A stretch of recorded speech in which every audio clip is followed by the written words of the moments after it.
Eli was 17, all lean muscle and sunburn, and knew two things for sure: how to back a hay trailer into the barn without jackknifing it, and how to keep his eyes down when the other boys at North Ridgeville High talked about girls. He lived on 80 acres of soybean, corn, and pasture with Mom, Dad, and a blue heeler named Diesel, who followed him like a shadow.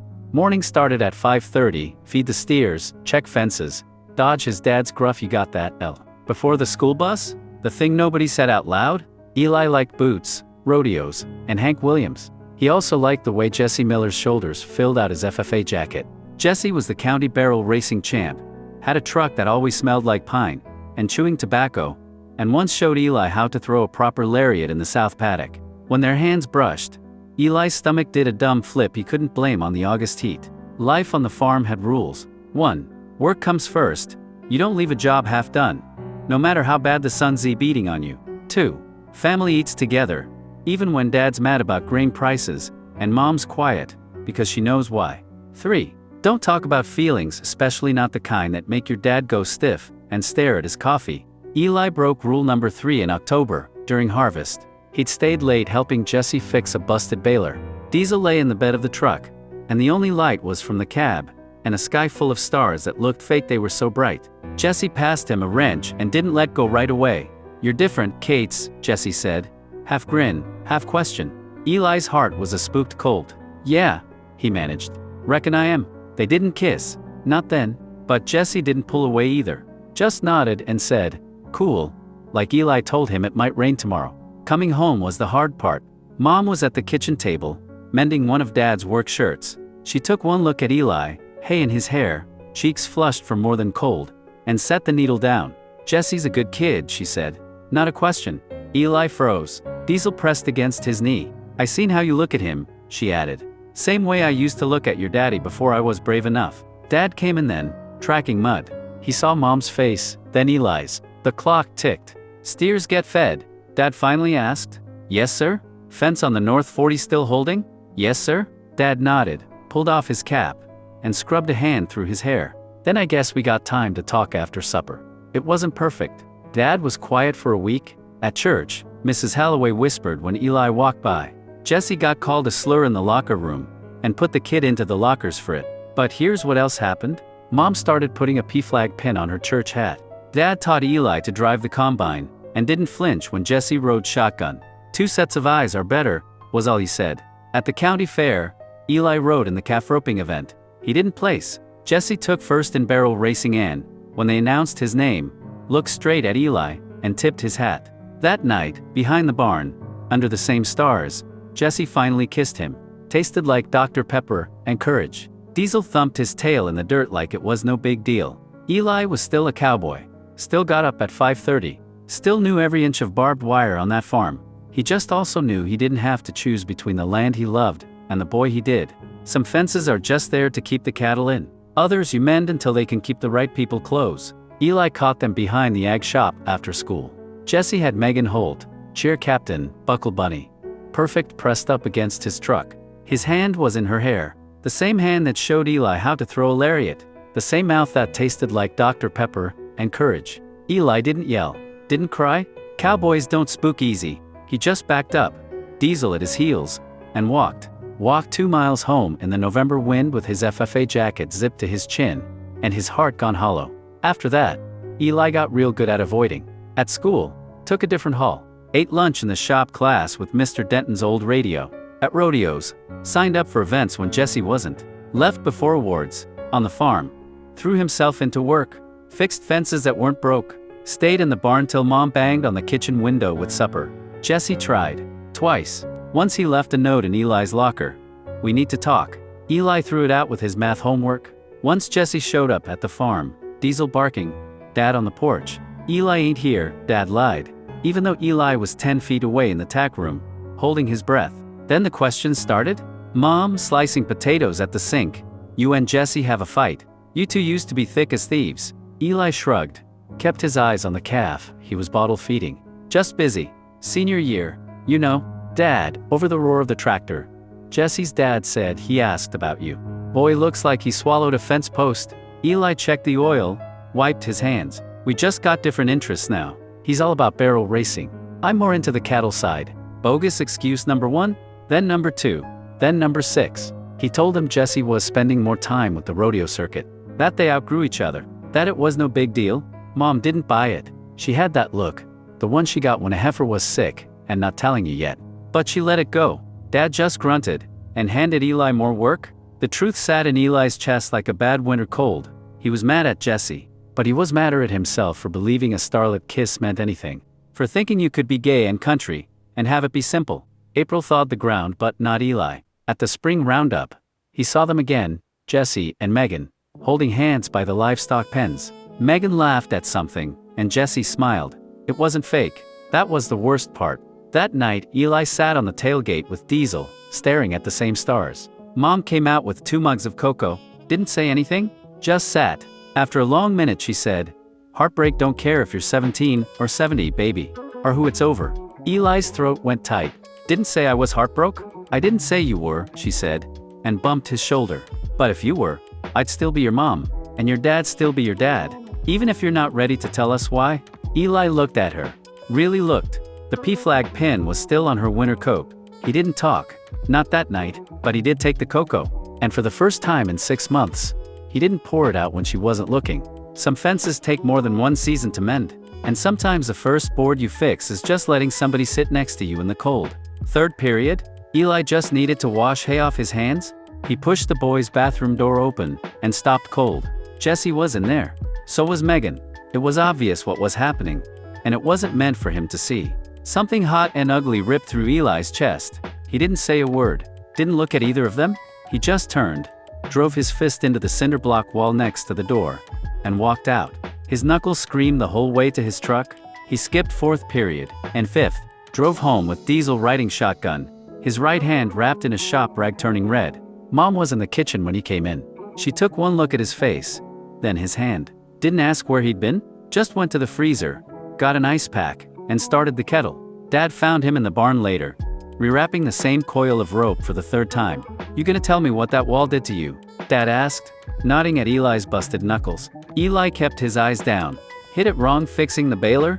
Bogus excuse number 7? Dad studied him for a long second. Then he picked up a rope and started working beside him. No more questions, just the sound of Diesel's tail thumping dirt and 2 men fixing something that wasn't actually broken. That night, Eli lay in bed staring at the ceiling. The farm was quiet except for the wind in the eaves. He kept seeing Jesse's face, not the one in the bathroom, but the one under the stars last October that said cool like Eli's heart wasn't on the line. He didn't cry. Cowboys don't. But he didn't sleep either. Some hurts don't bleed where people can't see them, and some walls hurt more when you walk away than when you punch them. The next day was Saturday. No school. No excuses to keep busy. Eli did chores at sunrise like always, steers fed, water checked. Dad's grunt of approval, then told Mom he was gonna walk the back 40 and check the south fence line. He didn't. He went to the woods behind the soybean field instead, the place where he and Diesel used to hunt rabbit tracks when he was little, where the cell signal died and the world got quiet. About a mile in, his legs just quit. He slumped against an old bur oak, bark rough through his flannel, and slid down to his knees. Pine needles stuck to his jeans. And then it all came out. Not the quiet, angry tears he cried into his pillow. This was the kind that shakes your shoulders and rips out of your chest. For Jesse. For the wall. For 6 months of lying to his parents and himself. For being 17 and feeling like he had to choose between being a cowboy and being the person who fell for a boy under the stars. The pain he'd been hauling around like a busted hay bale finally got too heavy to carry. Diesel found him there, didn't lick his face or whine, just sat, warm and solid, and leaned his whole 60-pound body against Eli's side. Like, "I got you. Keep going."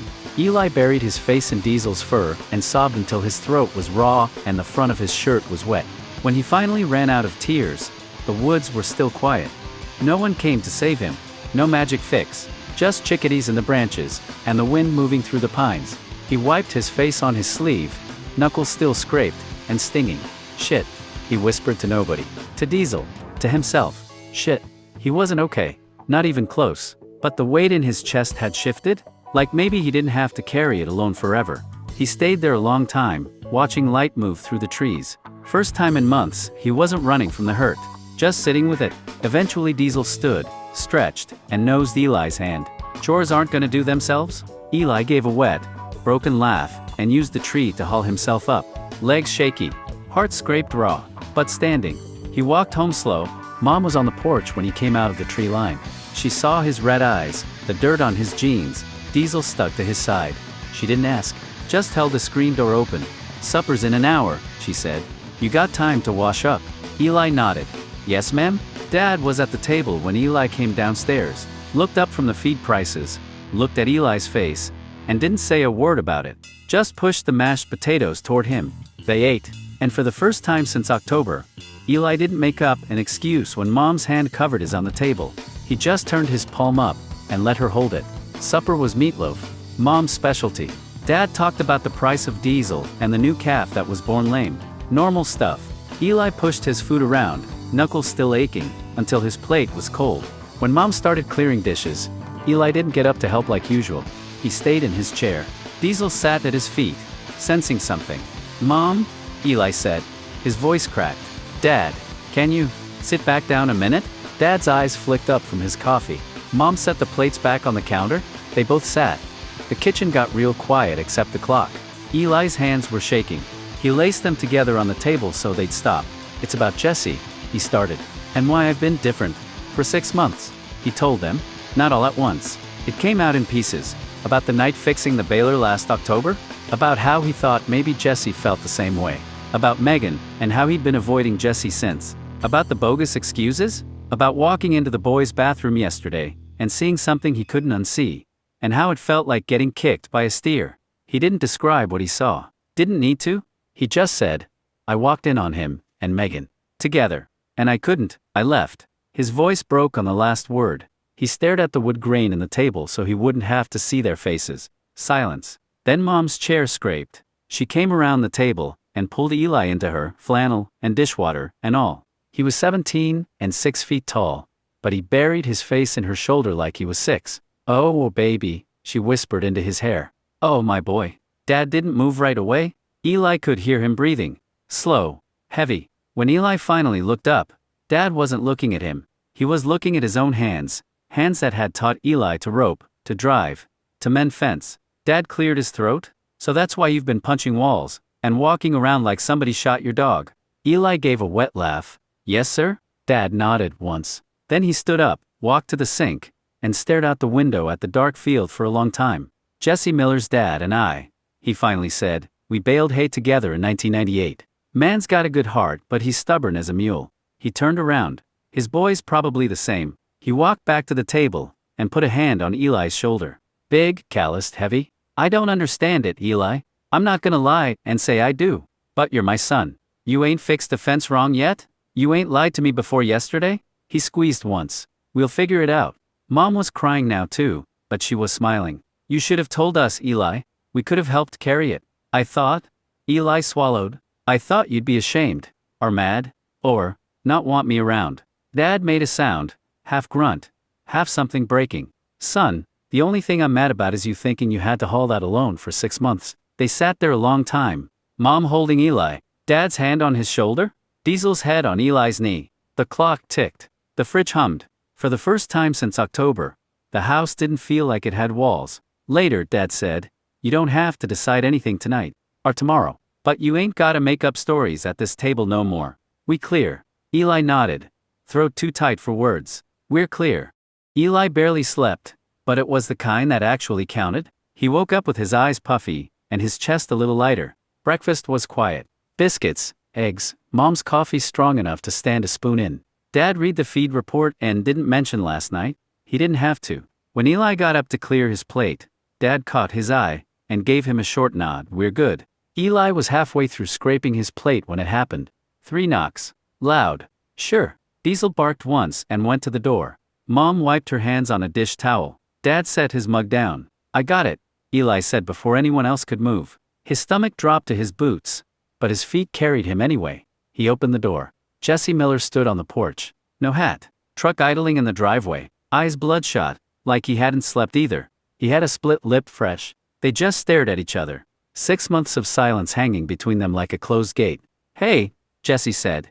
Voice rough. "Hey," Eli said back. Mom appeared in the doorway behind Eli. She took one look at Jesse, then at Eli. "I'll be in the kitchen, baby," she said quietly, and left. Dad followed without a word, but he left the screen door unlatched. It was just them, and Diesel, sitting on the top step like a referee. You gonna hit me? Jesse asked. No smirk. Just tired. Thought about it, Eli said. Already hit a wall. Didn't help? Jesse winced and touched his lip. Yeah. Well, my dad helped with this one? That got Eli's attention. I told him, Jesse said. Last night, after I went home, and found out you saw, in the bathroom. Megan told everybody? Said you ran out. He shoved his hands in his pockets. Dad didn't take it good? Eli leaned against the doorframe. Why are you here, Jesse? Because I'm a coward and an idiot, Jesse said. All in one breath. And because I owe you the truth? 6 months late. The wind picked up, rattling the wind chimes Mom hung last spring. I like girls, Eli, Jesse said. I do. Megan and me, that's real. But you? He kicked at the porch step. That night with the baler? I wasn't lying. I did like you. I still. He blew out a breath. Hell, I don't know what I am. My dad says there's no such thing. Says you pick a side. Eli's throat was dry. And what side did you pick? I picked the one that wouldn't get me knocked through drywall, Jesse said. Then immediately looked sick for saying it. That's not, I'm sorry. That was shitty. I'm just scared, Eli. You don't know what it's like. I know exactly what it's like, Eli said. Quiet. I've been living it for 6 months. Alone. Jesse flinched like Eli had hit him. They stood there while Diesel thumped his tail once, twice. I don't want you to be alone, Jesse finally said. I don't want to lose you. You're my best friend. I don't know. Eli closed his eyes. The oak tree from the woods flashed in his head. The way it felt to stop running. I can't be your secret, Jesse, Eli said. And I can't be your maybe. Not anymore. It damn near broke me. Jesse nodded fast, like he was trying not to cry. I know. I'm sorry. I am so damn sorry. Eli. A long beat? Then Jesse did something Eli didn't expect. He stepped forward and pulled Eli into a hug. Fierce? Quick. Like he was afraid Eli'd shove him off. Eli didn't. He let himself have it. One last time. Smelled pine, and chewing tobacco, and guilt. Then he stepped back. You should go, Eli said. Not mean. Just done. Jesse wiped his face with his sleeve. If I figure my shit out, can I? I don't know, Eli said. Honest. Maybe. But I can't wait around while you do. Jesse nodded. Yeah. Okay. He backed down the steps. Tell your mom thanks for not sicking Diesel on me. He almost smiled. Almost. Eli watched him get in his truck and drive away, tires kicking up gravel. He stood on the porch until the dust settled. Then he went inside. Mom was at the sink. Didn't turn around? You okay? Eli thought about it. No, he said. But I will be. Dad came in from the mudroom, handed Eli a pair of work gloves. North fence needs stretching. You up for it? Eli took the gloves. They fit. Yeah, he said. I'm up for it. The north fence line was a mile from the house, past the soybean field, and the creek that ran low in summer. Dad handed Eli the stretcher and a roll of barbed wire. Didn't say much else. Didn't need to. They worked in rhythm, Dad driving T-posts, Eli stringing wire. Diesel flopped in the shade watching for field mice. The sun was high and mean, but the work was honest. Sweat, calluses, the twang of wire pulling tight. About an hour in, Eli slipped. Glove caught on a barb and tore. He hissed, checked his palm, just a scratch, not deep. Dad was there in 2 steps. You all right? Eli flexed his hand, looked at the blood beating up, then looked at his dad. Really looked. Yeah, Eli said. Voice rough from more than the heat? You have no idea how much I need this work right now, Dad. Dad paused. Hammer midair? It helps me deal with things, Eli went on. Words tumbling out before he could fence them in. When I'm out here, my head gets quiet. I ain't thinking about Jesse, or school, or who I am. I'm just fixing what's broke, making it tight again. And for a little while, I feel like I can breathe. The wind moved through the beans. A hawk circled overhead. Dad didn't answer right away. He set the hammer down, pulled off his own gloves, and took Eli's busted hand in his, turned it over, checked the cut. Then he looked Eli in the eye. Your grandpa, Dad said. He came home from Vietnam, and didn't talk for a year. Know what he did? He built this barn. Every board, every nail. Said the same thing you just did? Eli swallowed hard. Dad let go of his hand, and handed him a clean rag from his back pocket. Work's good for the soul, son. Ain't a cure, but it's a start. He picked the hammer back up. So we'll work, and we'll talk. And if you need to cuss at the fence posts, I won't tell your mom. Eli laughed, short, broken, real. First one that felt like it came from his chest in months.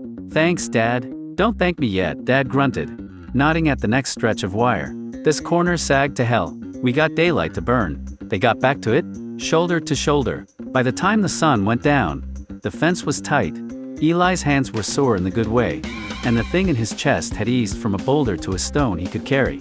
Walking back to the house, Diesel trotting between them, Dad bumped Eli's shoulder. "You know," he said, casual as talking about rain, "there's a PFLAG meeting in Elyria next Tuesday. Your mom saw it in the paper. She's going?" Beat asked if I wanted to ride along. Eli stopped walking, and Dad looked at the horizon, then back at Eli. "Told her I'd drive." Eli didn't say anything. Couldn't, just nodded and kept walking. But his throat felt tight for a whole different reason now. Some fences keep things in. Some fences mark where you start rebuilding. Next day at school's gonna come. So's rodeo season. And Eli's still 17, still figuring it out. But he's not doing it alone anymore. Eli's truck smelled like coffee and diesel fuel. He got to school early, parked in the ag lot, and walked in with his head up, and his stomach in knots. Same halls, same lockers, different Eli. He saw them first period. Jesse was at his locker. Megan was there too, leaning against it, laughing at something. When Jesse saw Eli, his smile stuttered. He looked like he wanted to say something. Eli didn't give him a chance. He just nodded, not friendly, not mean, and kept walking. Like you do when you pass a fence post you already checked. His hands shook a little when he got to class. He hid them under his desk. Lunch was worse. The cafeteria was loud, trays clattering, someone's country playlist bleeding from a phone speaker. Eli got his food and scanned the room out of habit. There they were, Jesse and Megan at their usual table by the windows. And yeah, hands all over each other, whispering, laughing. Megan's fingers in Jesse's hair, the same hair Eli used to watch when Jesse took his hat off in the truck. Something sharp and hot went through Eli's ribs. The same feeling from the bathroom. The same feeling from the oak tree. He didn't make a scene, didn't throw his tray. Cowboys don't spook. He just turned around, walked out the side door, and crossed the parking lot to his truck. Diesel wasn't there, but the truck still smelled like him, mud and old leather. Eli climbed in, set his unopened lunch on the dash, and gripped the steering wheel until his torn-up knuckles went white. He didn't cry. He'd done that already.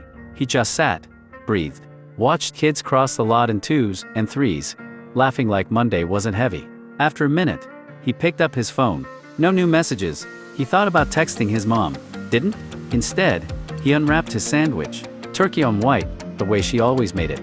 Took a bite, chewed, swallowed. It tasted like nothing, but it was food, and he was eating it. Through the windshield, he saw Jesse glance toward the parking lot. Their eyes met for half a second. Eli looked away first, not because he lost, because he was done playing. He finished his lunch in the cab with the radio off. When the bell rang, he wiped his hands, locked the truck, and went back to class. Mr. Denton stopped him after ag mechanics. "You good, Kates? You've been quiet today." Eli thought about lying, about saying just tired. Instead he said, "Working through some stuff, sir, but I'm here." Mr. Denton studied him, then nodded. "Shop's open after school if you need to hit something that ain't a person, or a wall." Eli almost smiled. "Yes, sir? Thank you." 2 months gone. Eli got good at it. The not looking, the truck lunch, the extra hours in the shop. Dad drove to that PFLAG meeting. Mom started leaving brochures on the counter. Not pushing, just there. The fence got mended. So did Eli mostly. Slow work. Then it was May. Seniors counting down. Rodeo team prepping for state. Eli heard it in the ag shop between classes. "Kates, you hear?" Cody Jacobs said, welding mask pushed up. "Miller's gonna be a daddy. Megan's pregnant." The shop got real quiet. A grinder kept going in the back, but everything else stopped. Eli didn't drop his wrench, didn't cuss, just kept measuring the bracket in his hands like the numbers mattered more than anything. "Yeah," he said, voice flat. "When's she due?" "November, I think," Cody said. Then, quieter, "Sorry, man. Figured you'd want to hear it from somebody that wasn't an asshole about it." Eli nodded once. "Thanks." He finished his weld. It was clean, straight, best one he'd done all semester. He didn't go looking for Jesse, didn't go looking for Megan, ate his lunch in the truck like always. But that day, the turkey sandwich tasted like drywall. That night at the kitchen table, he told his parents, not because he had to, because he didn't want them hearing it at church first. "Megan's pregnant," he said, pushing peas around his plate. "Jesse's gonna be a dad." Mom's fork stopped halfway to her mouth. Dad set his coffee down real careful. Diesel, under the table, laid his head on Eli's boot. "How you taking that, son?" Dad asked. Eli thought about it. About the oak tree, about the fence, about the way Jesse looked on the porch 2 months ago, scared, and sorry, and 17. "It hurts," Eli said, honest. "But it ain't my hurt to carry anymore." Mom reached across and covered his hand. "No, it ain't." Later, Dad found him in the barn, recoiling ropes that didn't need it. "You know," Dad said, leaning on the stall door, "when I was 18, I thought my life was gonna go one way. Then your mom got pregnant with your sister. Changed everything." He pulled his hat off, ran a hand through his hair. "Ain't saying it's the same. Just saying, life don't ask permission before it goes sideways." Eli nodded. "I know. You still got your whole life, Eli. State rodeos in 3 weeks. You qualified in calf roping. That's yours. Nobody can take that." Eli looked up. "You coming?" Dad put his hat back on. "Try and stop me." It was after supper. Dad found Eli in the barn like he knew he would, recoiling the same rope for the 10th time, Diesel asleep in the hay. The overhead light buzzed, moths hitting it in dumb circles. Dad didn't say anything at first, just grabbed the other end of the rope, and started helping. Same as always, Eli's hands stilled. He stared at the frayed end of the rope, not his dad. "I know I have my whole life ahead of me," Eli said, voice low, quieter than the barn cats moving in the rafters. "You and Mom keep saying it. Mr. Denton says it. I know it." Dad kept coiling. Waited. Eli swallowed. His throat felt like barbed wire. "But I'm in love with Jesse, Dad." The words hung there with the dust. First time he'd said it out loud. Not thought I did. In love. Present tense. Still true, even now. "And I'm trying to deal with that," Eli went on, hands shaking now. "The best way that I can. I work. I go to school. I eat lunch in my damn truck. I don't start fights." He dropped the rope. It hit the dirt floor with a soft thump. "And apparently he don't give a damn about me." Eli finished. Not yelling. Worse, flat. Hollow. Like he'd said it so many times in his head it didn't hurt coming out anymore. Silence. Diesel woke up and sat, ears forward. Dad set his half of the rope down too. For a long second, Eli thought his dad might walk out. Might say, "We don't talk like that." Might do what Jesse's dad did. Instead, Dad took his hat off, set it on a hay bale, ran both hands through his hair like he did when the tractor broke down, and the corn needed planting yesterday. Then he stepped forward and pulled Eli into a hug. Not a side arm, back-thumping, manly hug. A real one. Both arms. Tight. Dad's chin on Eli's shoulder? Eli froze. Then broke. Not crying. He was out of tears for Jesse, but shaking. He grabbed 2 fistfuls of his dad's shirt and held on like the barn was spinning. "I know, son," Dad said into his ear, voice gravel and grit. "I know he don't. And I know that's a special kind of hell." They stood there while the moths kept hitting the light. Dad pulled back just enough to look at Eli, held him by the shoulders. "Listen to me," he said. "You loving him, that ain't the shame. That's the brave part. The part that makes you you." Eli's breath hitched, but him not giving a damn. Dad's jaw worked. "That's his failing, not yours. You don't set yourself on fire to keep somebody else warm, Eli. Not even him." He thumped Eli's chest, right over his heart, with 2 fingers. Gentle. Firm. "You got a whole life ahead of you. Yeah. And you're gonna spend parts of it heartbroke, parts of it pissed off, parts of it happy in ways you can't see yet from here." He picked his hat back up, put it on. "But you don't do it alone. Not on my farm. You hear me?" Eli nodded. Couldn't talk past the lump in his throat? "Good," Dad said. "Now pick up that damn rope.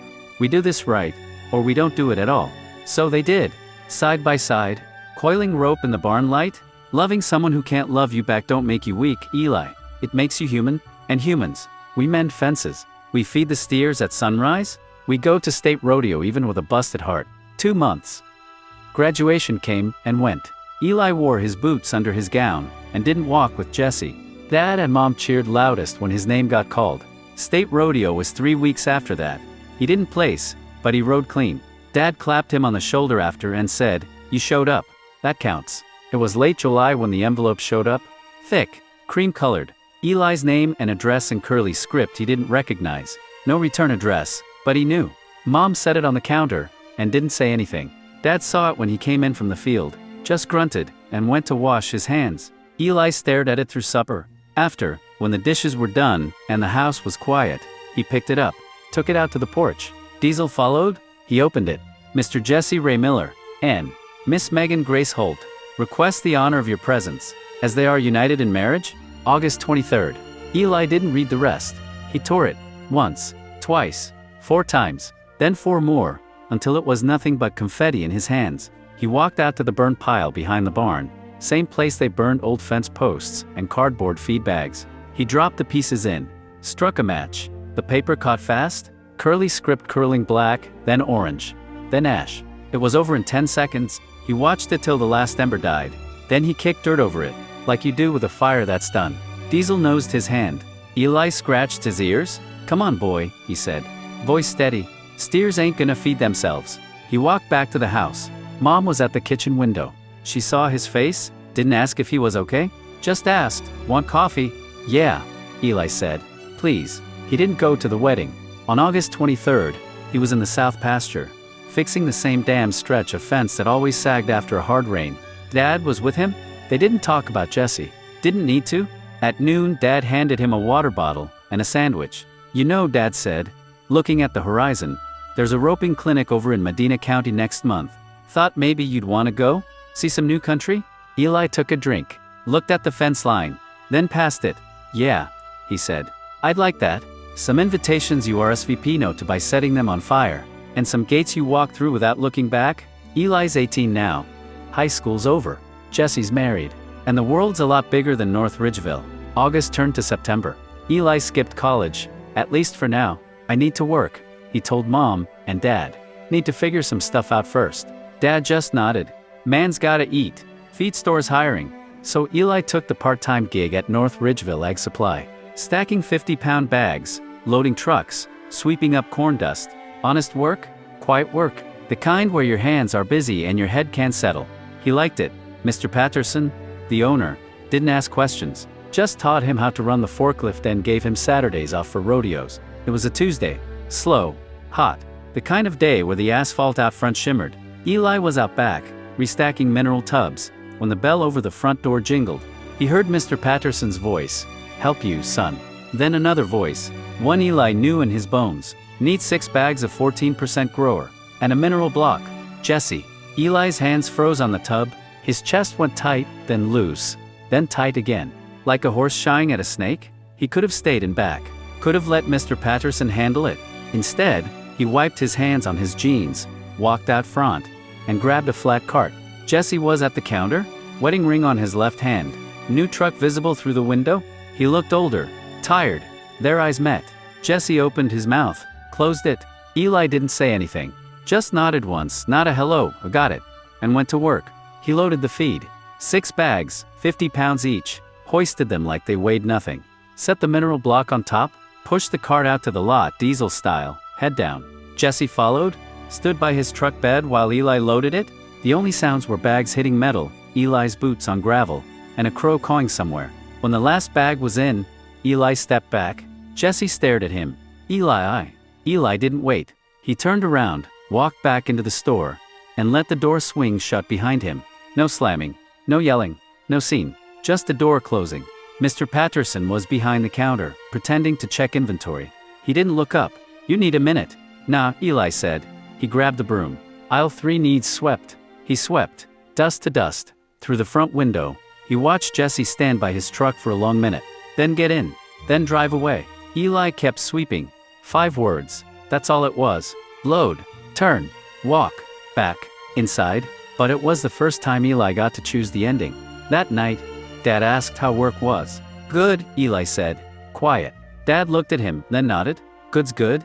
Mom set an extra slice of pie on his plate. Didn't ask why. After supper, Eli sat on the porch with Diesel. Watched the stars come out? Same ones from last October.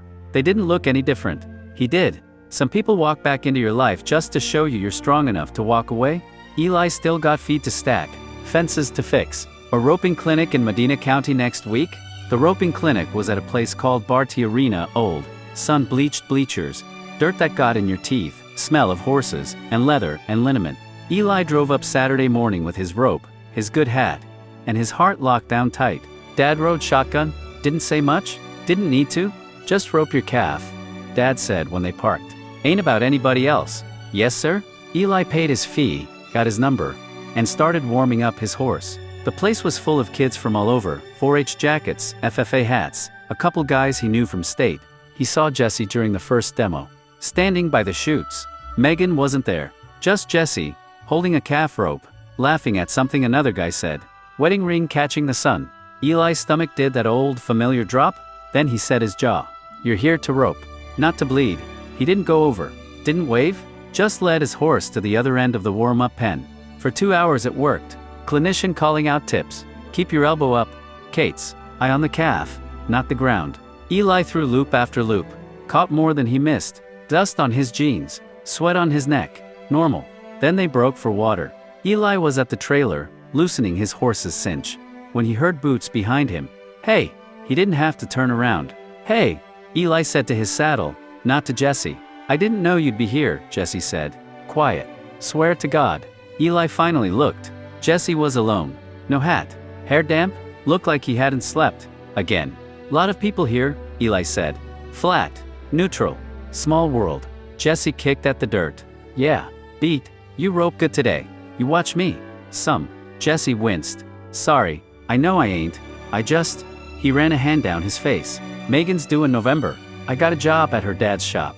Doing all right? Eli waited. That's good, Eli said when Jesse didn't keep going. Hope it works out. Jesse flinched like Eli swung at him.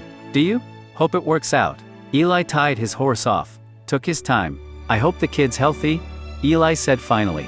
I hope you're a good dad. I hope Megan's happy. He looked at Jesse. Really looked. I hope you get the life you picked, Jesse. I do. Jesse's eyes got wet. He blinked hard. I miss you, Eli. The words landed in the dirt between them. Heavy. Useless? Eli felt it. That old pull. That October in the truck bed ache? He let it come. Let it sit in his chest. Then he let it go. You don't, Eli said. Not mean. Just true. You missed the idea of me. The one that didn't ask you to choose. The one that was easy. Jesse started to argue, then stopped. Because Eli was right. The clinician's whistle blew. Back in the pen. Eli pulled his hat down. I gotta go rope. He walked past Jesse. Didn't touch him. Didn't stop. He caught his next 3 calves clean. Dad was at the fence when he rode out.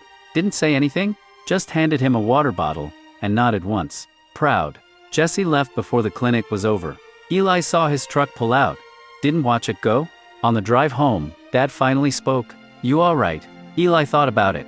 Thought about the burn pile. About truck bed lunches. About sweeping feed store aisles? Yeah, he said.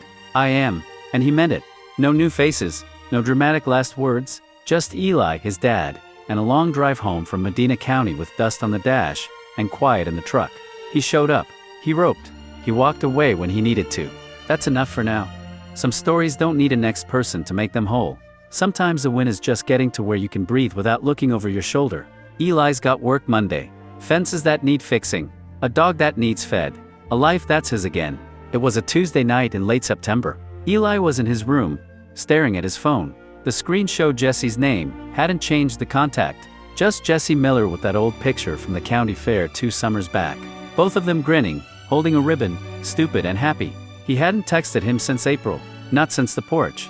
Not since the wedding. Not since the feed store. Mom knocked on his door. You gonna stare at that thing all night, or eat the peach pie I made? In a minute. Eli said. She left. Eli typed.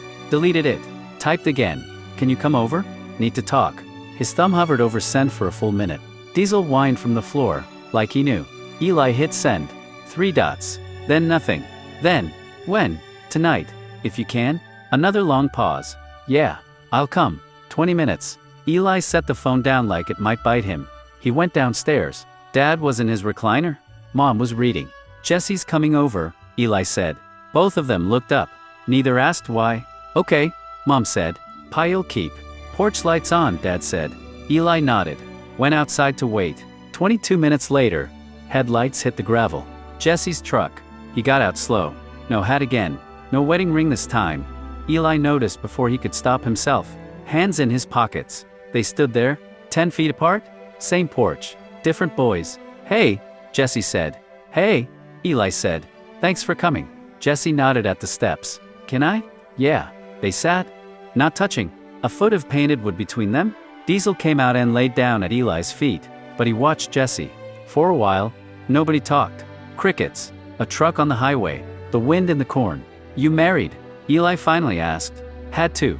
Jesse shook his head. No. Called it off in August. He blew out a breath. Megan, she lost the baby in July. It was, he swallowed. It was bad. For both of us? We tried. We just couldn't do it. Not like that? Eli closed his eyes. For a second, all he felt was sad. Not mad. Not vindicated.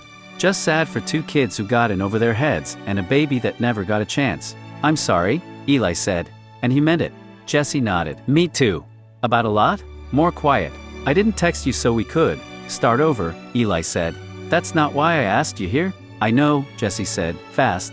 I know. I wouldn't. I asked you here, Eli said, looking straight ahead, because I've been hauling around all this stuff for a year. Angry stuff. Sad stuff. Stuff that felt like it was yours. He turned to Jesse. And I'm setting it down, right here, tonight. I don't hate you, Jesse. I don't want you to hurt. But I can't carry you anymore. I got my own life to live. Jesse stared at the porch boards. A muscle in his jaw jumped. When he looked up, his eyes were wet. I don't deserve that, he said. You letting me off. Ain't about deserve, Eli said. It's about done. Jesse nodded. Once. Then again. Like he was trying to believe it. They sat there a little longer. States in February, Jesse said finally. You still roping? Yeah, Eli said. I am. Good, Jesse said. You're better than me. Always were. Eli almost smiled. Take care of yourself, Jesse. You too, Eli. Really? Jesse stood up. Hesitated? Then stuck out his hand. Eli looked at it. Then he stood too. And shook it. Callus to callus. One pump. Done. Jesse walked to his truck. Didn't look back. Eli watched the taillights disappear down the road. Then he went inside. Mom was at the sink. Dad was pretending to read. Pie. Mom asked. Yeah, Eli said. Pie sounds good. He ate at the table. The kitchen light was warm. Diesel was under his feet. The house didn't feel empty. Some talks don't fix anything. They just closed the gate so the cattle stopped getting out. Eli's porch is his again. Eli didn't sleep. He laid there after the pie, staring at the ceiling, Jesse's handshake still burning on his palm. I'm setting it down. It's about done. He'd meant it. Every word. And then 3 a.m. rolled around, and the truth rolled in with it. It ain't done. By 5:30 he was up, fed Diesel, made coffee he didn't drink, pulled on his work jeans and a clean shirt, stared at himself in the bathroom mirror. You're an idiot, he told his reflection. His reflection didn't argue. He was clocked in at the feed store at 7. At 6:15, he was in his truck, parked on the street in front of Jesse's place. The Millers lived in a little white house on the edge of town, chipped paint, 2 cars in the drive, Jesse's truck, and his mom's beat-up Caravan. No lights on yet. Eli sat there with the engine running, hands on the wheel at 10 and 2, like driver's ed taught him. Turn around, his brain said. You said your piece last night. You shook his hand. Be done. His heart said, liar. At 6:27 the porch light came on. Jesse's mom in her scrubs backing out with a travel mug. She didn't see him. At 6:31, Jesse came out, hair wet from the shower, old hoodie, work boots unlaced. He froze when he saw Eli's truck. Eli cut the engine, got out. They met in the yard, dew on the grass. No roosters, no crickets, just that dead space between night and morning. Eli, Jesse said, not mad, not scared, just tired. What are you doing here? Eli shoved his hands in his pockets so Jesse wouldn't see them shake. I lied last night, Eli said, voice rough from no sleep. Or not lied. But I didn't tell you all of it. Jesse waited. I'm still in love with you, Eli said. Plain. No build-up. No pretty words. I always have been. Since the Baylor? Since before. Probably since we were 12, and you let me win at basketball so I wouldn't cry. Jesse flinched. I know you ain't. Eli went on fast now, like ripping a bandage. I know you got your life. I know you're figuring your stuff out. I know I said I was setting it down. And I am. I will. But I had to tell you. Before work? Before I lose my nerve. The sun was coming up behind the house, turned Jesse's hair gold at the edges. I don't want anything, Eli said. I don't expect anything. I can't keep carrying it and not saying it. That ain't fair to me. He let out a breath he'd been holding since May. So, that's it. You know now? Jesse looked at him. Really looked. For a long time. Then he took a step forward. Not touching. Just close enough Eli could see the sleep still in his eyes. Eli, Jesse said, voice breaking on the first syllable. A door slammed down the street. A dog barked. Jesse closed his eyes. Opened them. I don't know what I am, Eli. I don't know what I want. I'm so messed up right now. Megan, the baby, my dad. I'm trying to be a good man, and I don't know how. I'm not asking you to know, Eli said. I'm just telling you what's true for me. Jesse nodded. Then, so quiet Eli almost didn't hear it. It's not that I don't give a damn. I do. Too damn much. That's the problem. Eli's heart kicked hard against his ribs. Okay, Eli said. Okay. They stood there while the sky went from gray to blue. I gotta get to work, Eli said finally. Yeah, Jesse said. Me too. Neither of them moved. Then Eli did. He stepped back. I'll see you around, Jesse. Yeah, Jesse said again. Around. Eli got in his truck. Didn't look back when he pulled away. He clocked in at 6:58, 2 minutes early. Mr. Patterson raised an eyebrow but didn't say anything. Eli stacked feed, swept aisle 3, loaded a truck for Mrs. Halstead. His hands didn't shake. He told the truth, the whole thing, and the world didn't end. What Jesse does with it, that's Jesse's road. Eli's got his own, and for the first time in a year, it felt like it might actually lead somewhere. The feed store was dead between 11 and 1. Farmers were in fields. Town folks were at work. Eli ate in the back room, same as always. Turkey sandwich, apple, bag of chips he didn't open. He sat on a flipped-over bucket, radio playing Old George straight low. At 12:07, the bell over the front door jingled. Mr. Patterson stuck his head in back. Kate's. You got company. Eli's stomach dropped before his brain caught up. He wiped his hands, stood, and walked out front. Jesse was there. Not in work clothes this time. Jeans, clean t-shirt, hat in his hands. He was twisting the brim like it had done him wrong. Eyes red, like he hadn't slept either. Mr. Patterson took one look at both of them and said, I'm gonna check inventory. In the way back, holler if you need me. The door to the storage room clicked shut. It was just them. Smell of feed dust and leather, and whatever cologne Jesse's mom bought him last Christmas. You came, Eli said. Couldn't help it? Yeah, Jesse said. Voice hoarse. Yeah, I did. He took a step forward. Stopped. Started again. I went to work, Jesse said. Tried to. Sat in my truck for 2 hours, couldn't put it in gear. Eli waited, didn't move, didn't breathe too loud. Jesse looked up, met his eyes. The truth is I love you, Eli. The words hit the quiet like a dropped bag of feed. Solid, heavy, real.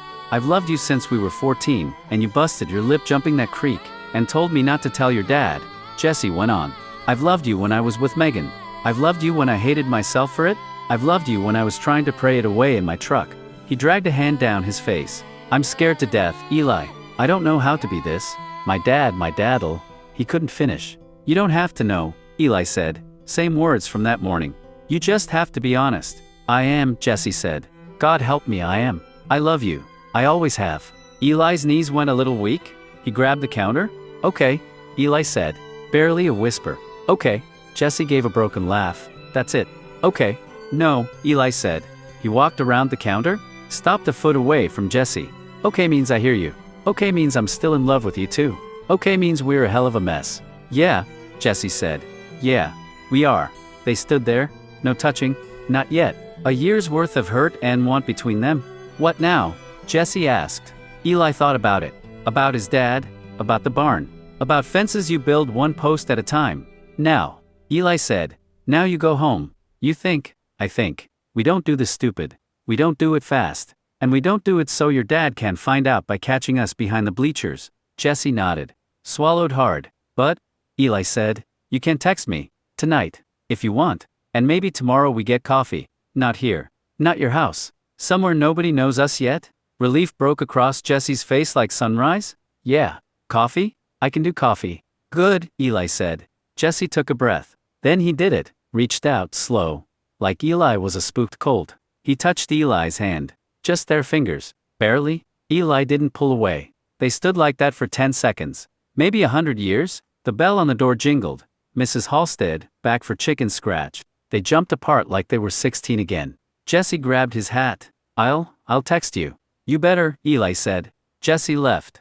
Eli helped Mrs. Halstead, loaded her feed, smiled when she told him about her grandbabies. When she was gone, Mr. Patterson came out of the back. Didn't say a word. Just set a cold Coke on the counter and went back to inventory. Eli sat back down with his lunch. The sandwich tasted like something this time. Jesse picked Eli up at 8 a.m. in his dad's old Silverado. Not his truck. His dad's. Less noticeable, Jesse muttered. Staring at the dash. Eli climbed in. You sure? No, Jesse said. Then he put it in drive. But I'm here. They didn't talk much on the way up. Just radio and road and the weird, tight quiet of two people who've said everything, and nothing. Eli watched Ohio roll by. Soybean fields. Small towns. Exit signs. His knee bounced the whole way. Jesse kept both hands on the wheel, knuckles wide at 10 and 2. At 12:06 they hit Toledo. Jesse pulled into a coffee shop off the highway.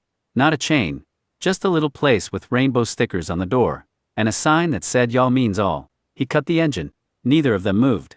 We can go, Eli said. If you want. Jesse shook his head. I drove 4 hours, Eli. I'm not running now. They went in. It smelled like espresso and cinnamon.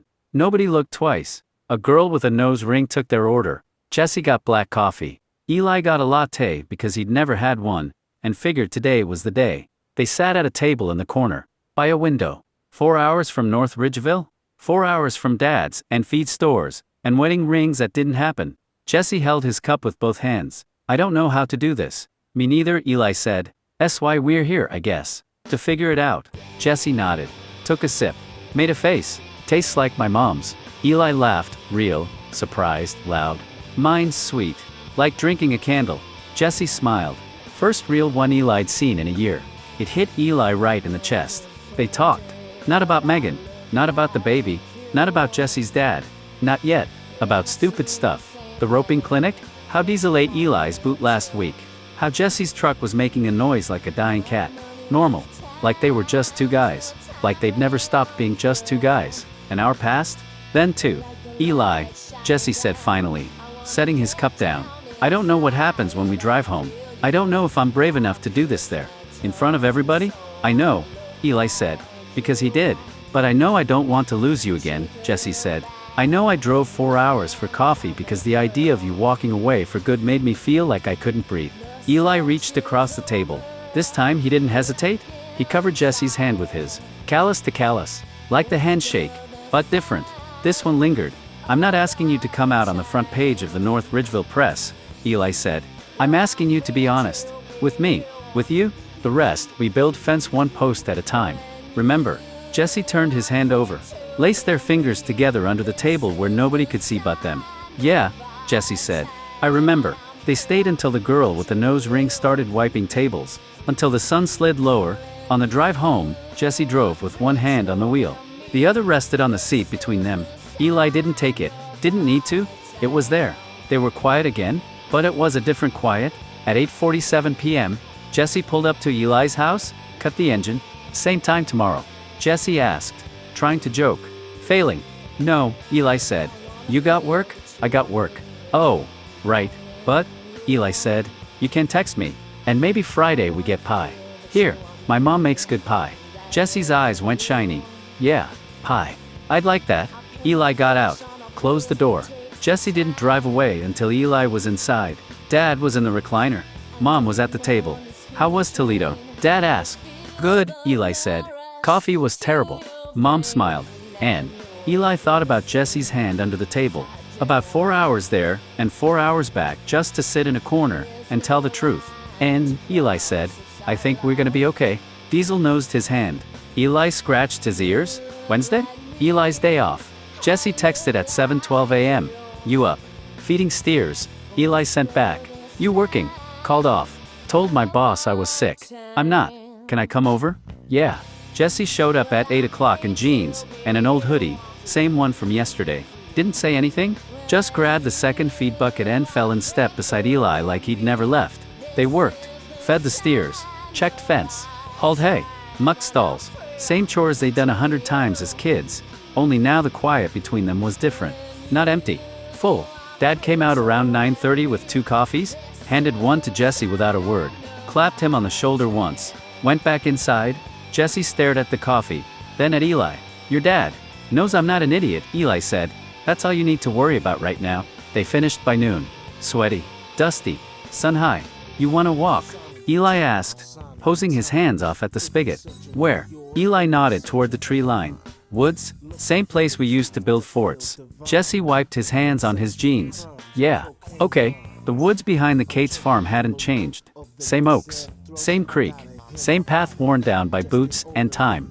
Diesel ran ahead, chasing squirrels that weren't there. They didn't talk. Just walked. Shoulders close but not touching. They stopped at the old tree. Big oak, split down the middle by lightning years ago but still standing. They'd carved their initials in it when they were 13. EC plus JM still there, stretched and faded. Eli leaned against it, looked at Jesse. Jesse looked back. I used to think about this, Jesse said, voice low. Out here. When we were kids. Didn't have a name for it then? Me too, Eli said. Jesse took a step closer. Then another. Can I? He started. Stopped. Eli answered by reaching out. He tugged the front of Jesse's hoodie, gentle, and pulled him in. They kissed. Not like movies. Not perfect. Jesse's mouth was chapped. Eli's heart was beating in his throat. It was clumsy at first, noses bumping, hands not knowing where to land. Then Jesse made a sound. Low, and broke open. And Eli's hands found his face, and it got easier. They leaned into the tree, into each other. Years of don't and can't and would have falling off them like dead leaves. It was slow, it was careful, it was theirs. Jesse's hands fisted in Eli's shirt. Eli's thumb brushed Jesse's cheekbone. When they broke apart, both of them were breathing hard. Foreheads resting together? Okay, Eli whispered. Yeah, Jesse whispered back. Yeah, okay. Diesel barked somewhere, and they laughed. Broke the spell, but not the moment. They walked back holding hands until the tree line broke. Let go before the house came into view. Didn't need to say why? Not yet. Mom had sandwiches on the porch. You boys eat. Not a question. They did. Sitting on the steps. A foot apart? Knees almost touching. Jesse left at 2 o'clock. Tell your dad thanks for the coffee. I will, Eli said. Jesse got in his truck. Rolled the window down. Tomorrow. Tomorrow, Eli said. One day at a time. One post at a time. One kiss against an old tree. That's how you build something that lasts. Thursday, 10 a.m. Jesse pulled in just like he said he would. Same dad's truck. Same hoodie. Less scared in his eyes. Eli was by the barn, fixing a latch. He saw Jesse and smiled before he could stop himself. Real one. Big one. Jesse walked over, hands in his pockets. Hey. Hey yourself, Eli said. You ready too? He didn't finish, because Jesse's dad's truck came roaring down the gravel drive. Dusty. Loud. Fast. It slid to a stop behind Jesse's. Door flew open. Mr. Miller got out. Red face. Jaw tight. Eyes already locked on his son's truck like it had betrayed him. Then he saw them. Standing close. Too close. Eli's hand had been about to touch Jesse's arm. The world went real quiet. Jesse Ray, his dad said. Voice low. Dangerous. Get in the truck. Now. Jesse went white. Then red. He stepped in front of Eli. Not behind. In front. No, Jesse said. Voice shaking but loud. I'm not. Mr. Miller came to the fence. 3 rail. Chest high. He didn't hop it. Just gripped the top rail till his knuckles went white. You think you can disgrace this family? He spat. After everything. After Megan. After the baby. That's enough, Eli said. Stepped up beside Jesse. Mr. Miller's eyes cut to him. You. This is your fault? You twisted him up. Ever since you two were kids. He moved fast. Came over the fence in one swing, fist already cocked, aimed straight at Jesse's face. Eli moved faster. He caught Mr. Miller's fist midair. His dad taught him how to throw a punch. Also taught him how to stop one. The sound it made, flesh on flesh, cracked through the yard. For a second, nobody breathed. Mr. Miller's eyes went wide. He tried to yank his arm back. Eli didn't let go. Then Eli's other hand came up and slapped him. Open palm. Hard. Across the face. Not to hurt. To shock. To stop. Mr. Miller stumbled back a step. Stunned more by the disrespect than the pain. Eli stepped forward. Into his space. He didn't yell. He didn't cuss. He went quiet. Dad quiet. Then he drove his fist into Mr. Miller's gut. Short. Controlled. One punch. The man doubled over, wheezing. Eli grabbed his collar, held him up, and spoke, low so only he and Jesse could hear. You're not hitting Jesse no more, Eli said. Not today. Not tomorrow. Not ever again. You understand me. Mr. Miller gasped. Eyes watering. He looked at Jesse, really looked, and saw his son standing tall. Not hiding. Not crying. Not 12 years old anymore. Diesel was barking from the porch. The back door slammed. Dad was there in 2 strides. Not running. Just there. Like he'd always been. Ron, Dad said. That's all. Just his name. Mr. Miller straightened. Still holding his stomach. He looked at Dad. At Eli. At Jesse. You're gonna let your boy. My boy, Dad said. Just stopped you from hitting yours. Same way I would've if you'd raised a hand to him on my property. Silence. Mr. Miller looked at Jesse again. Opened his mouth. Closed it. Then he turned. Climbed back over the fence. And got in his truck. He didn't peel out. Didn't slam the door. Just left. Gravel quiet under his tires? Jesse was shaking. Eli let go of him. And pulled him into a hug. Both arms. Tight. I got you, Eli whispered into his hair. I got you. Jesse broke. Not loud, just shuddered once, hard, and held on. Dad stood there, watched the road, then he looked at them, and nodded once. Chores are done, Dad said. You boys go on inside. Mom made pie. Some fences are there to keep cattle in, some are there so you know exactly where to stand when someone tries to cross them. Eli stood his ground. Jesse didn't run. And Mr. Miller drove away knowing he'd lost more than a fight. It was 3:14 p.m. when the cruisers showed up. Two of them. Gravel popping, lights off but still loud in the way law always is. Mr. Miller was in the passenger seat of the first one. Pointing. Sheriff Dale Hawkins got out. Dad knew him. Everybody did. Coached Little League together back when Eli and Jesse were 10. Dale took his hat off as he walked up. Looked at Eli's dad. Then at Eli. Then at Jesse, who was standing on the porch steps. White-faced but upright. Afternoon, Tom, Dale said to Dad.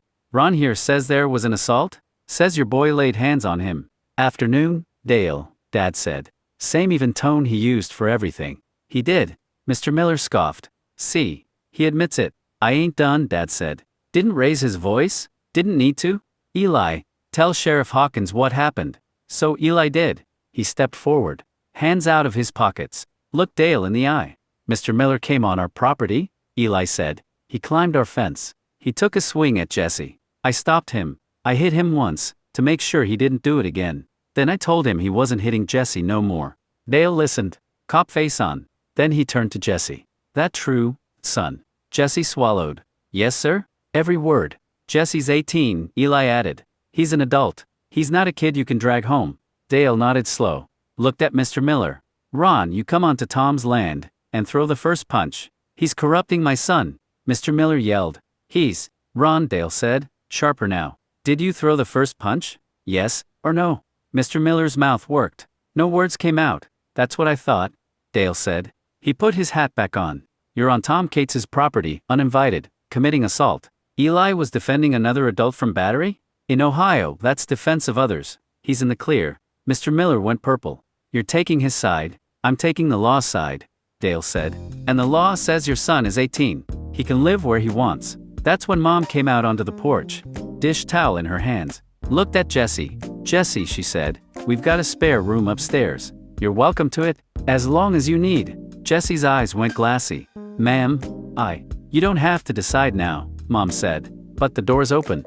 Mr. Miller took a step toward the porch. You are not staying here with him. That's when Eli's sister's car came flying up the drive. Sarah, 22, home from college for the weekend. She didn't even park right, just threw it in park, and was out the door before the dust settled.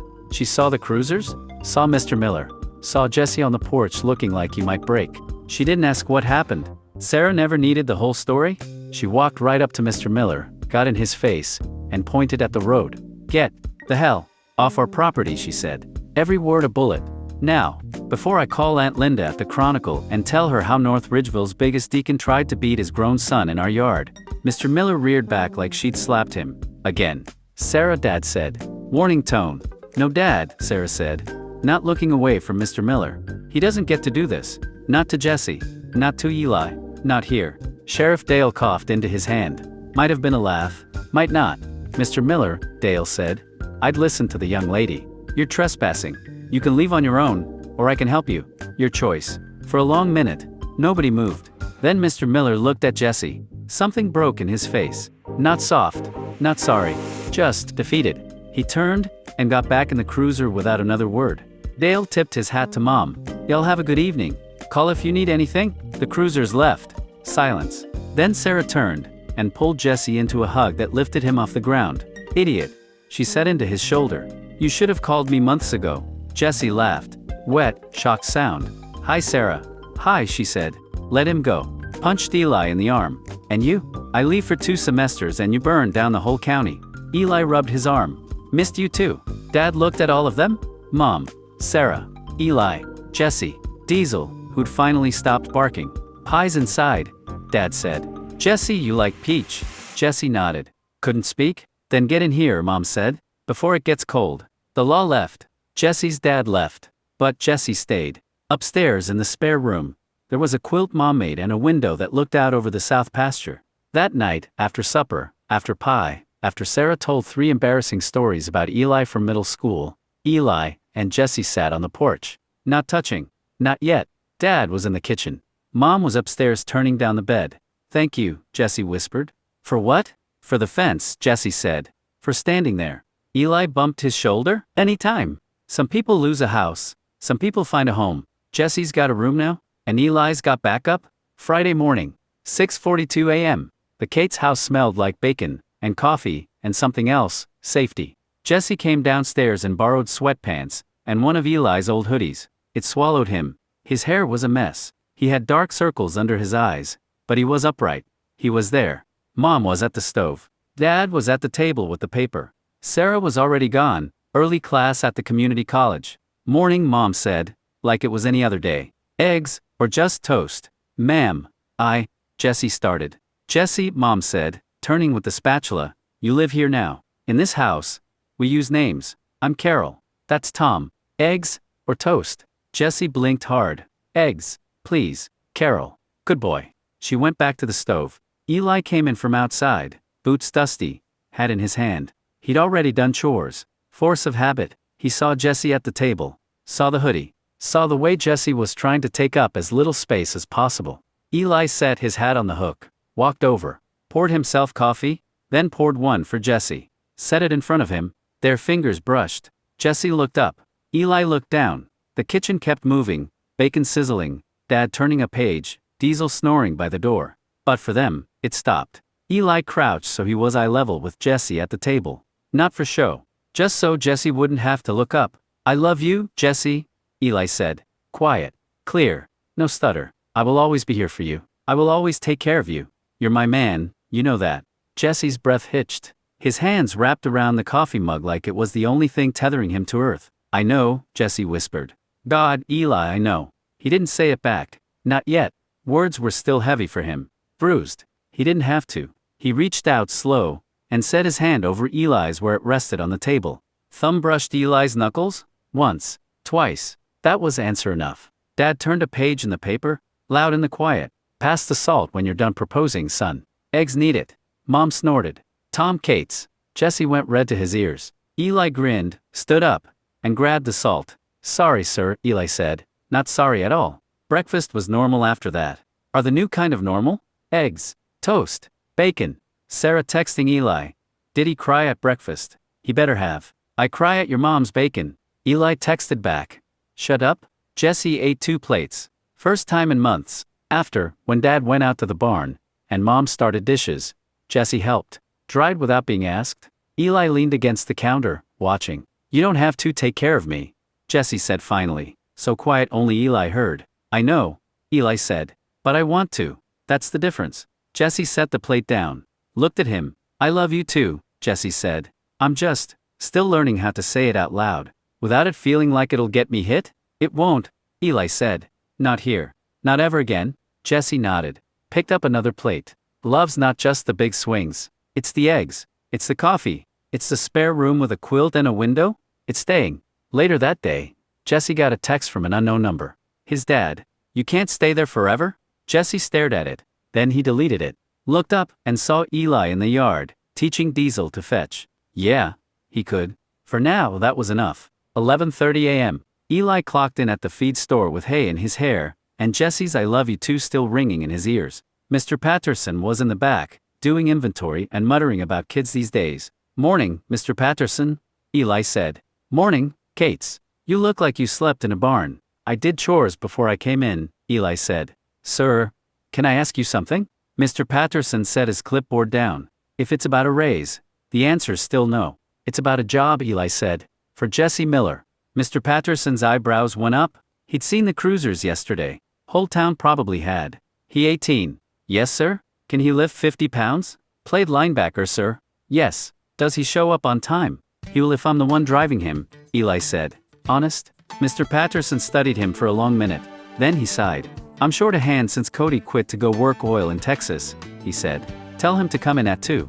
We'll see if he can tell the difference between layer feed and sweet feed." Eli grinned so fast his face hurt. "Thank you, sir. You won't regret it?" "You better hope I don't," Mr. Patterson said. "Now go sweep all 3. Customers coming in."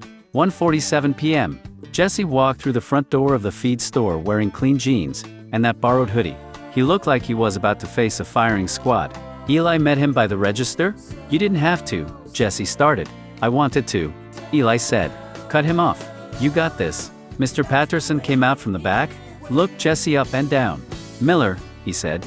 You know anything about animals? I grew up on a farm, sir, Jesse said. Voice steady. Cattle, mostly. Some horses. Chickens when I was a kid. Can you run a forklift? No, sir. But I learned fast. Good, Mr. Patterson said. Because Kate's here is gonna train you. You mess up. I dock his pay. Understand? Jesse blinked. Looked at Eli. Eli shrugged. Worth it. Then you start now, Mr. Patterson said. Handed Jesse a Patterson's feed and supply hat. Employee discounts 10%? Don't steal. Don't lie. Don't be late. Yes, sir, Jesse said. Put the hat on. It fit. By 5 o'clock, Jesse's hands were dusty. His back was sore. And he'd loaded 3 trucks without dropping anything. Eli watched him talk to Mrs. Halstead about her goats. Watched him laugh. Real laugh. When a baby chick peeped at him from the bin. At 5:30, Mr. Patterson walked by with his clipboard. You'll do, Miller, he said. Be here tomorrow at 8. Jesse nodded. Yes, sir? Thank you, sir. When Mr. Patterson was gone, Jesse turned to Eli. You didn't have to do that, he said again. Quieter this time. Eli pulled a bag of feed off the stack. Set it in Jesse's arms. I told you, Eli said. I'm gonna take care of you. This is part of it? Jesse looked at the 50-pound bag, then at Eli. Then he leaned in, quick, when no one was looking, and pressed his forehead to Eli's. Thank you, he whispered. Anytime, Eli whispered back. They clocked out together at 6. 2 trucks in the Kate's driveway that night. 2 sets of boots by the door. 2 plates at supper. Sarah texted the family group chat. Patterson's feed and supply boyfriend special. Y'all are disgusting. I love it. Mom made peach pie again. Jesse ate 2 slices. A job's more than money. It's a place to stand. A reason to get up. And now Jesse had one. Right beside Eli. 6:58 a.m. Monday. 2 trucks. 1 driveway. 2 Patterson's feed and supply hats sitting on the dash, brims turned down. Eli drove. Jesse rode shotgun. Same as they'd done every morning since Thursday. They pulled into the feed store lot at 7:42. Early. Mr. Patterson liked early? Jesse was mid-sentence. Something about the weird noise the old Silverado was making when he stopped talking, because his dad's truck was at the gas pump across the street. Mr. Miller was standing there, nozzle in his hand, watching them. He wasn't pumping gas, wasn't moving, just watching, hatred in his eyes. Cold. Flat. The kind that doesn't burn hot, it freezes. Eli cut the engine. Jesse didn't breathe. For a long second, nobody moved. The whole world narrowed to that 20 yards of asphalt between them. Mr. Miller's jaw worked. His knuckles went wide on the pump. He looked at Jesse. Really looked. Patterson's hat. Work shirt. Clean jeans. Sitting in Eli Cates's truck. He looked at Eli. Eli didn't look away. He didn't square up. Didn't puff his chest. He just met the man's eyes, and held them. I see you, that look said. And I'm not scared. Jesse reached over. Hand shaking. He set it on Eli's forearm. Not grabbing. Just there. I'm here, that touch said. Mr. Miller's lip curled. He looked like he wanted to spit. Like he wanted to say 10 different ugly things. But Sheriff Hawkins's words were probably still ringing in his ears. Trespassing. Assault? Your son is 18. So he didn't say a word. He put the nozzle back. Got in his truck. Slammed the door. Drove away without buying gas? The diesel engine faded down Main Street? Jesse let out a breath he'd been holding since Thursday. You okay? Eli asked. Quiet. Yeah, Jesse said. Then? No. But yeah. Eli covered Jesse's hand with his own. Squeezed once. Come on, Eli said. We're gonna be late. They walked in together. 7:59. Mr. Patterson looked up from his clipboard. Saw their faces. Saw the way Jesse's hands were still shaking. Everything all right? He asked. Yes, sir? Eli said. Mr. Patterson nodded. Didn't push. Aisle 3 needs sweeping. After that, Miller, you're on the forklift lesson. Yes, sir, Jesse said. Voice stronger now? They worked. Feed. Seed. Customers. Normal. But every time the bell over the door jingled, Jesse's shoulders went tight. By lunch, they'd loosened. By 5, he was laughing at Mrs. Halstead again. Hatred's heavy. But it don't pay your wages. It don't keep you warm at night. It don't sit beside you in a truck at 7:42 a.m. Jesse clocked out with dirt on his jeans, and Eli's hoodie in his truck, and a future that was his. His dad's silence followed him home. But it didn't get to ride shotgun. That seat was already taken. That night at supper, Sarah asked, so, when's the wedding? Jesse choked on his water. Eli kicked her under the table. Mom just passed the potatoes? Let them eat first, Sarah. Dad hid a smile behind his coffee. One day at a time. One hateful look at a time. And still they stay. Supper. Kate's kitchen. Sunday night, even though it was only Monday. Felt like Sunday with how full the house was. Sarah had her feet on the chair next to her. Because she's Sarah. So, when's the wedding? She asked again, grinning around a mouthful of roll. Jesse choked on his water? Again. Eli kicked her under the table. Missed. Kicked the table leg instead. Ow. He looked at Jesse, who was bright red but trying not to smile. Looked at Mom, who was very focused on the green beans. Looked at Dad, who was hiding that smile behind his coffee again. Then Eli shrugged, picked up his fork. Oh, I don't know, Eli said, casual as anything. Maybe 30 years from now is when the wedding is? The table went dead quiet for half a second. Then it broke. Sarah cackled, 30 years, you'll be old, and gray, and Jess'll still be prettier than you. Hey, Jesse said, finally finding his voice, I'll be old and gray too. Doubt it, Sarah said. You've got good genes. Eli's got barn genes. Mom laughed so hard she had to set her glass down. Sarah Kate's. Dad actually chuckled, out loud. She's not wrong. Even Diesel barked from under the table, like he got the joke. Eli pointed his fork at Sarah. You keep it up. You're not invited. To what? Your 2056 wedding. Sarah said, I'll be 52. I'll wear sequins. I'll bring a date. Jesse was laughing now. Real, easy, had thrown back laughing. The kind Eli hadn't heard since they were 16. It hit Eli right in the chest. That sound. In this kitchen. At this table. He reached under the table, found Jesse's knee. Squeezed once. Jesse's hand came down, and covered his. 30 years. Maybe, maybe not. But tonight they had potatoes, and pie, and a family that made room. That was enough. Sunday came anyway. Next Sunday. 10:15 a.m. First Baptist of North Ridgeville. Same pew the Cates family had sat in for 3 generations. Third row. Left side. Eli went because Mom asked. Jesse went because he didn't want Eli going alone. They sat on the end. Eli, then Jesse, then Sarah, then Mom, then Dad. Same order they'd sat in at supper. Mr. Miller was already there, 2 pews up. Other side. With his brother's family? He saw them when they came in. Jesse in a button-down Sarah had ironed for him. Eli in his good jeans. Both of them sitting with the Cates. Mr. Miller's face did that thing again. Cold. Flat. Hatred with nowhere to go. He stared. Eli felt it. Jesse felt it. Then Pastor Dave started talking about forgiveness, and Jesse took a slow breath, and stared straight ahead. Eli didn't look at Mr. Miller. Not once. Instead, halfway through the sermon, he shifted his arm. Set it on the pew behind Jesse. Not touching. Not quite, but close. A fence post. A promise? Jesse leaned back, just an inch, so their shoulders brushed. Sarah saw it. Mom saw it. Dad saw it. Nobody said a word. Mr. Miller left before the last hymn. Didn't speak? Didn't look back? After church, Mrs. Halstead caught them by the door. Jesse, honey, you tell your mama I said hi. Then she paused. And you boys did good at the store this week. Proud of you? Jesse nodded. Couldn't speak? Eli said, thank you, ma'am. They walked out together. 30 years maybe. Or maybe just next Sunday? And the one after that. One post at a time. In the truck, Jesse said, your sister's wearing sequins, right? Eli snorted. God help us? Jesse smiled. I can wait 30 years? As long as you're there at the end of it. I will be, Eli said. Turn the key. You're my man. Remember? Yeah, Jesse said. I remember. It was Sarah's idea. You two look like you're about to vibrate out of your skin, she said. Thursday night after work. Go somewhere. Anywhere. Dad, tell them. Dad looked up from the paper.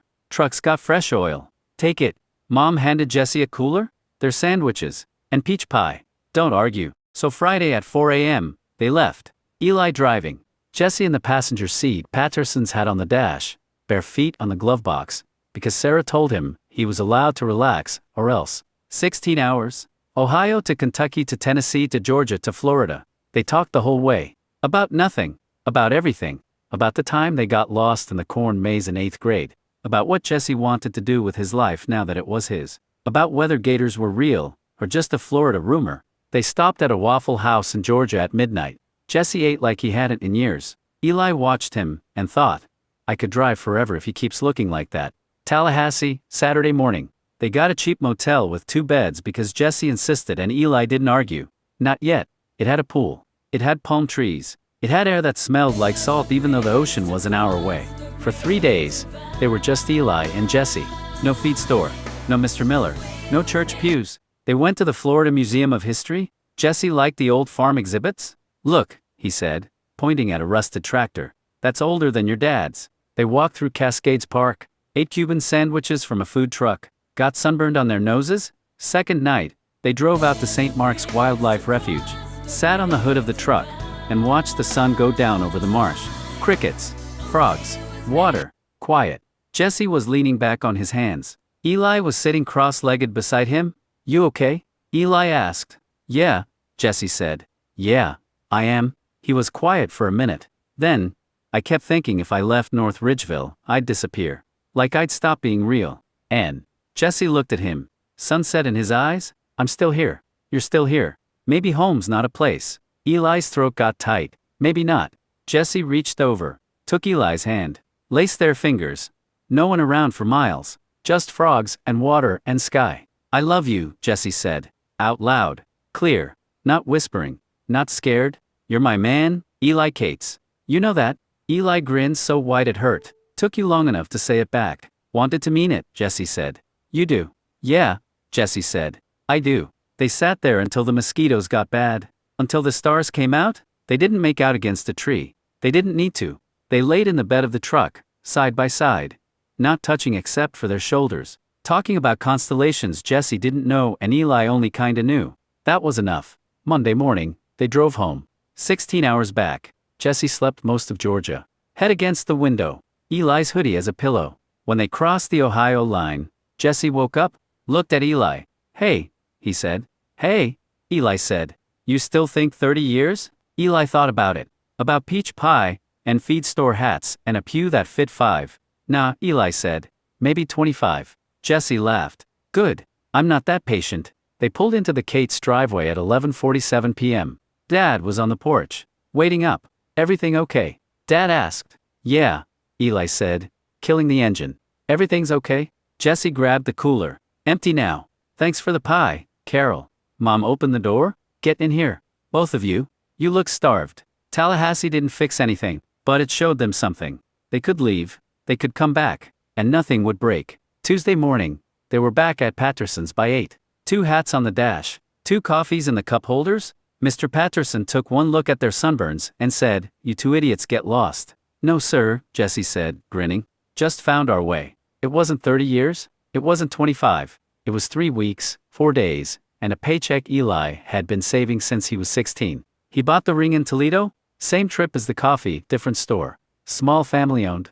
The lady behind the counter didn't ask questions. Just sized his finger, then sized her guess at Jesse's, and said, He's a lucky man. Yeah, Eli said. I'm the lucky one. It was simple. Gold band. No stone. Eli figured Jesse didn't need flash. He needed solid. Something that wouldn't break. Friday night. Mom made pot roast because it was Jesse's favorite. Sarah came home from college early for laundry, but everybody knew why. Dad put on a clean shirt. Jesse came in from work smelling like feed and diesel, took one look at the table, and said, What's the occasion? Can't a family have a nice dinner? Mom said, Innocent as anything. Jesse narrowed his eyes. Y'all are lying. Sarah kicked him under the table. Eat your potatoes. So they ate. Normal. Talking about the store, about Diesel's new trick, about the tractor that needed a new belt. Then Mom brought out pie. Peach. Always peach. Eli's hands started sweating. He pushed his chair back. The legs scraped, loud in the quiet that suddenly fell. Jesse looked at him. You okay? Eli nodded. Stood up. Walked around the table. Then he got down on one knee. The room went still. Diesel's tail stopped thumping. Eli pulled a little box out of his pocket. Hands weren't shaking. Heart was. Jesse Ray Miller, Eli said. Voice steady, even though his chest wasn't. I told you I'd always be here. I told you I'd take care of you. I told you you're my man. Jesse's hands flew to his mouth. Eyes already shiny? I'm not good with words, Eli said. But I'm good with showing up. I'm good with staying. And I want to show up for you every day for the rest of my life, if you'll let me. He opened the box. Gold band. Plain. Solid. Marry me. Eli said. Whenever you're ready. Next year. 30 years. Don't care. Just marry me. For a second, nobody breathed. Then Jesse made a sound, half laugh, half sob, and dropped to his knees too. Right there on the Cates kitchen floor. Yes, Jesse said. Yes, you idiot. Yes. Eli slid the ring on his finger. It fit. Of course it fit. Then Jesse kissed him. In front of Mom. In front of Dad. In front of Sarah, who was already crying. When they broke apart, everybody had tears running down their face. Mom, Dad, Sarah. Even Mr. Patterson would have, if he'd been there.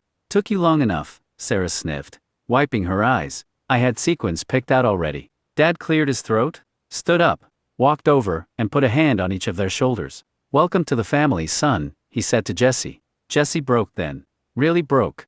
Buried his face in Eli's shoulder and cried like he'd been holding it back his whole life. Eli held him. Didn't say a word, just held him. A gold ring. A kitchen. A family that made room. That's how you build something that lasts. Later, after the pie was gone, and the dishes were done, Eli and Jesse sat on the porch. Jesse kept turning the ring on his finger, looking at it, like it might disappear. It won't, Eli said. I know, Jesse said. Just, never thought I'd get this. You've got it, Eli said. You've got me? Jesse leaned his head on Eli's shoulder. 30 years, huh? Eli smiled into his hair. Maybe tomorrow. One fence post at a time. One promise at a time. Now they've got a lifetime to keep them. It was late. Kitchen was clean. Sarah had gone to bed. Mom and Dad were upstairs. Jesse and Eli were on the porch again, where all the real talking happened. 2 rocking chairs. 1 old quilt. Diesel asleep at their feet? Jesse couldn't stop looking at his hand. The gold caught the porch light every time he moved. You're staring, Eli said. Amused. Can't help it, Jesse said. Keeps feeling like I'm gonna wake up. You won't? Jesse was quiet for a long time. Crickets. Wind in the corn. Then, Eli. Yeah. Jesse turned in his chair. Faced him. Face serious in the dark? Thank you, he said, for never giving up on me. Eli frowned. Jesse, no. Let me say it. Jesse swallowed. Through all of it. Through Megan. Through the pregnancy scare. Through me running, and lying, and being too scared to even look at you. Through my dad. Through all of it, you stayed. His voice broke. He looked down at the ring. I don't know who I'd be if you hadn't, Jesse said. Probably gone. Probably married to someone I didn't love. Raising a kid that wasn't mine. Getting hit for looking at another guy wrong. Probably hating myself. Eli reached out. Took his hand. Gold on gold now. Eli'd been wearing a simple band on a chain since Toledo. Put it on his finger after dinner? You don't have to thank me for that, Eli said. Loving you isn't something I gave up on. It's just something I do. Like breathing. Jesse laughed. What sound? That's cheesy. Yeah, Eli said. But it's true. Jesse brought Eli's hand to his mouth. Kissed his knuckles. Megan told me she was pregnant 2 days after I told her I couldn't do it anymore. That I was in love with you? I thought God was punishing me. Eli went still. She wasn't, Jesse said fast. But I thought, maybe this is what I get? Maybe I just take it. Be miserable. Be safe. He looked up. Eyes clear now. Then you showed up at the feed store. And you didn't yell. You didn't beg. You just stood there. Like you were waiting. Like you knew I'd find my way back. I did know, Eli said. Took you long enough. Jesse smiled. So thank you. For waiting. For fighting my dad. For getting me a job. For the ring. For your mom's pie. For loving me when I didn't know how to love myself. Jesse finished. Voice barely a whisper. Eli stood up. Pulled Jesse up with him. Wrapped him in a hug on that porch. Under the Ohio stars. With the house behind them. And the whole world ahead. You don't ever have to thank me for that. Eli said into his hair. But I'll take it. Every day. For 30 years. Or tomorrow. Jesse held on tight. Tomorrow sounds good. Some scars don't show.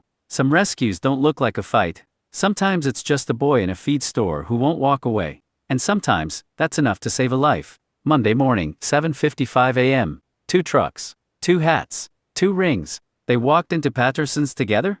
Mr. Patterson took one look at their hands when they reached for the time clock. He squinted. Set his clipboard down. Well, I'll be damned. Jesse went red. Eli grinned. Congratulations, boys, Mr. Patterson said. Then he yelled toward the back. Halstead. Get out here. We are losing 2 of our best bachelors?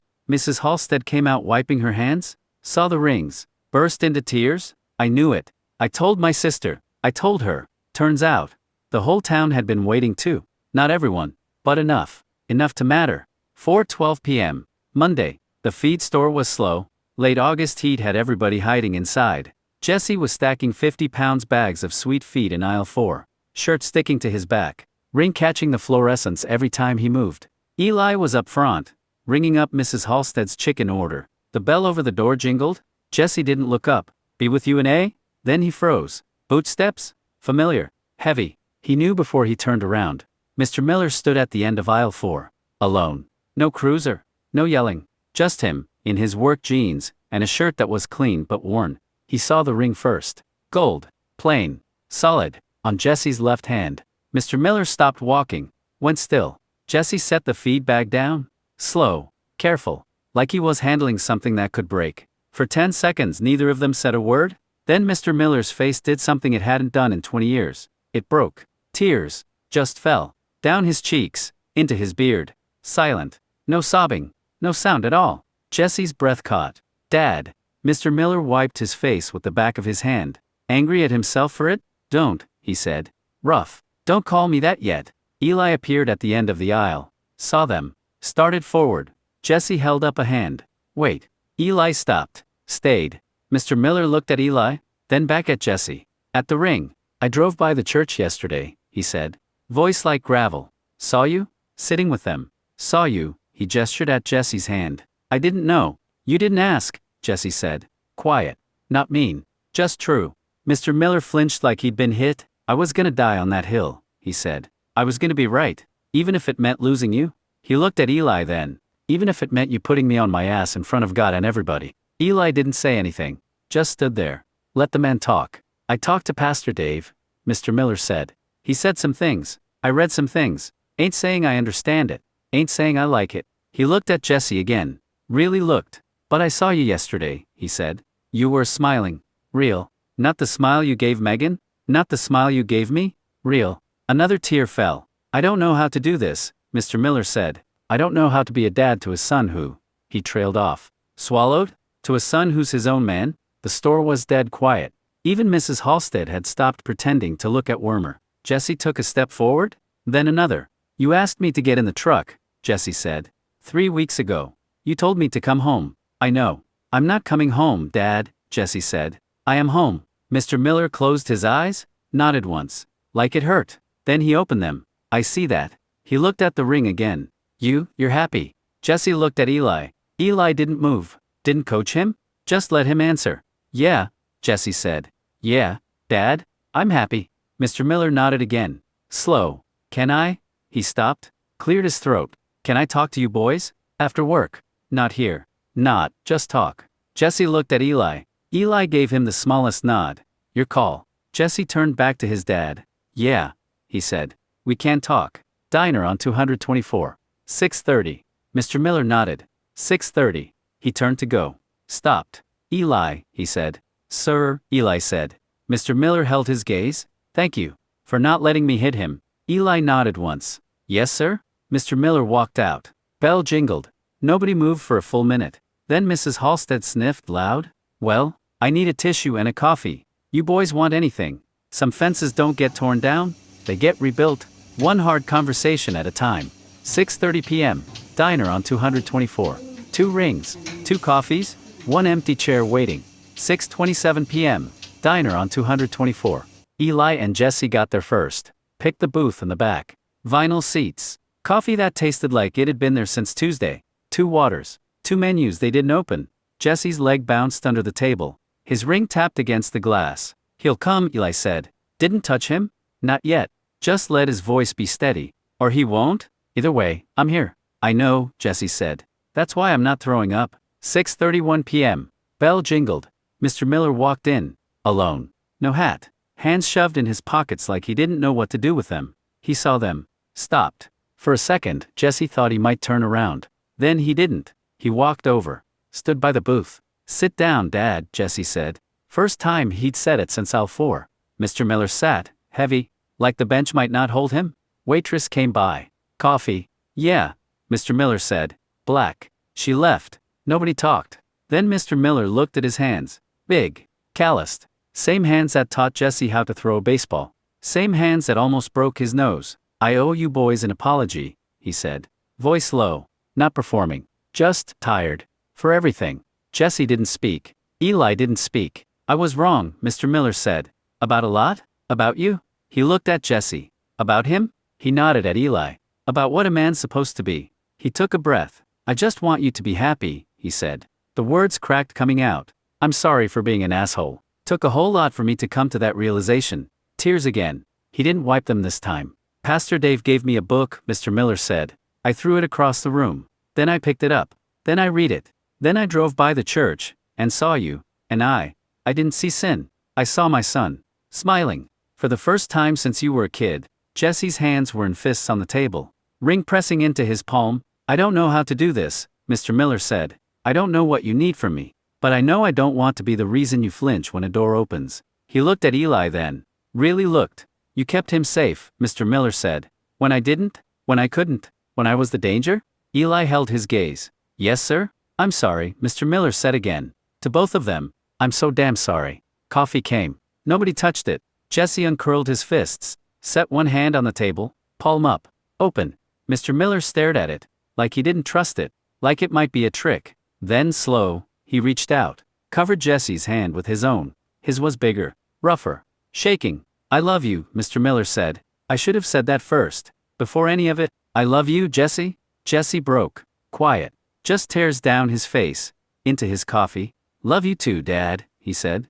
Even when you were awful. Even when I hated you. I still did. Mr. Miller nodded. Couldn't speak? Eli finally moved. He reached across the table and set his hand on top of both of theirs. 3 hands. 3 rings, Jesse's gold, Eli's on the chain around his neck. And Mr. Miller's wedding band, he still wore even though Jesse's mom had been gone 10 years. Nobody said it's okay, because it wasn't. Not yet, but it was a start. I'd like, Mr. Miller cleared his throat. I'd like to be at the wedding, if you'll have me. 30 years from now. Or tomorrow. Whenever. Jesse laughed. Wet broken sound. Sarah's wearing sequins. Mr. Miller almost smiled. Almost.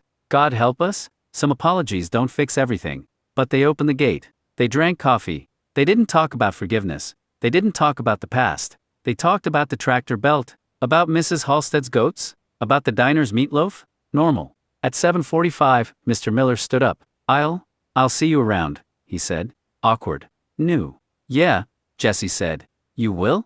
Mr. Miller walked out. Bell jingled. Eli looked at Jesse. You okay? Jesse picked up his coffee. Drank it. Set it down. Yeah, he said. Yeah, I think I am. A father says he's sorry. A son lets him. 2 men hold a space between them. That's how you mend a fence. 1 post. 1 cup of bad coffee. 1 I love you at a time. They drove home with the windows down. Jesse's hand in Eli's on the bench seat. No more running. No more hiding.